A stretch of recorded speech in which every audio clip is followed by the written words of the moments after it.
আমার মারে ওর মাইরে বাইছে আমি আমার মার সাথে একটু কথা কইবার চাইছিলাম আমারে রোগী কি বাচ্চা আছে না মরে থাকাটা দেন পরে এরা দেখতেছে পরে একদিনে কোন ভাইরা মরে থাকা।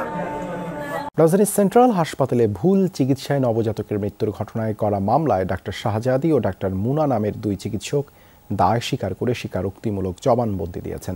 আদালত তাদের কারাগারে পাঠানো নির্দেশ। ঢুকছি স্যারের সাথে কথাই বলতে পারিনি, তার আগে স্যার আমাকে লাথি মেরে দিয়েছে। মেয়েটা যাওয়া মাত্র কোনো কথা নাই, একদম এভাবে লাথি দিল, ধাক্কা দেয়, বলে তোর মতো রুগী বহুত আছে জায়গায়। 3 দিন থেকে সিরিয়াল দিতে পারি না। অসহায় রুগী এবং ডাক্তারদের উদ্দেশ্যে কিছু কথা বলতে চাই। ইদানিং আমরা দেখতে পাই যে আধুনিক যুগে যে আমাদের মেডিকেলের বারিন্দায় আমরা দেখতে গেলে রুগী দেখতে গেলে বারিন্দায় অনেক অসহায় মানুষগুলি চিৎকার হাজারি করতেছে তার পরিবার সহ, কিন্তু তারা টাকার অভাবে চিকিৎসা করতে পারতেছে না। কিন্তু আমরা কি দেখতে পাই, ডাক্তারদের অবহেলা, ডাক্তাররা তার এই গরিব অসহায় মানুষের পাশে দাঁড়ায় না। এবং আপনারা দয়া কইরা ডাক্তার ভাইদের প্রতি মহাদয়ের প্রতি দয়া কইরা আপনারা সুন্দরভাবে এই যেভাবে আপনারা চিকিৎসা চালাইতেছেন পয়সার বিনিময় এবং অসহায় মানুষের কিছু সময় আবার দেখা যায় টাকা পয়সা ছাড়াও আপনারা চিকিৎসা করতে পারেন, কিন্তু এটা আপনার মানবতার দৃষ্টি, এই মানবতার দৃষ্টি থাকলে ডাক্তারের প্রশংসা বাড়বে, দিন দিন রুগীর সংখ্যা বেড়ে যাবে। কিন্তু আপনারা যেই কারণে রুগীদের উপরে অবহেলা করেন, রুগীদের চিকিৎসা ঠিকমতো আপনারা করেন না এবং রুগীরা অনেক সময় টাকা পয়সা জোগাড় না করতে একটা অপারেশনের করতে অনেক কষ্ট হয়ে যায়। যেরকম একটা আমার এক ভাই পাথর হয়েছিল পেটের মধ্যে, তার টাকার 1 মাস সে বিভিন্ন জায়গায় মানুষের কাছে ধারে ধারে ভিক্ষা কইরা বিভিন্ন মানুষের হাতে পায়ে ধইরা সে 1 লাখ টাকা জমা করছে, সেখানে তার খরচ হয় 1.5 লাখ টাকা। সে 50,000-এর জন্য চিকিৎসা করতে পারে নাই এবং এই 50,000-এর জন্য তিনি মারা যান।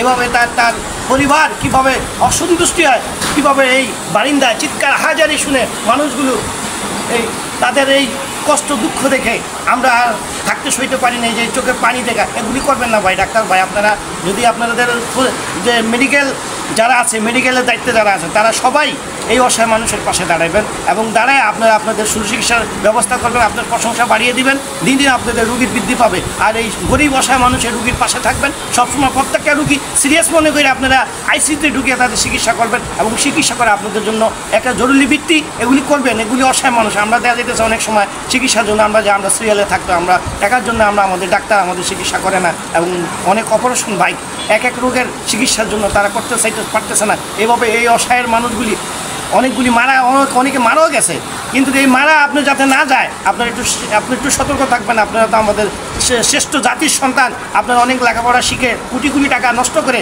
আপনারা ডাক্তার হয়েছেন। ভাই আপনাদের কাছে অনুরোধ, আপনারা আমাদের এই রোগীর চিকিৎসা করবেন, আমাদের অসহায় মানুষের পাশে দাঁড়াইবেন, প্রত্যেকটা মানুষ যেন আপনাদের প্রশংসা করে, এটাই আমাদের অনুরোধ থাকবে আপনাদের কাছে। আমাদের সাধারণ মানুষের কী কাজ, আমরা তো পয়সা নাই, আমাদের তো অর্থ নাই, অর্থের জন্য আমরা অনেকে আমাদের অসহায় মানুষগুলি বৃদ্ধ মানুষগুলি লাফিয়ে মরতেছে, যেন আমাদের এই মেডিকেলের চিকিৎসা বোর্ড যেন আমাদের সুন্দরভাবে দেখে, নজরে রাখে এবং এই ডাক্তার প্রতি এবং মেডিকেলের প্রতি আমাদের অনুরোধ থাকবে আপনারা এই কাজগুলি করবেন।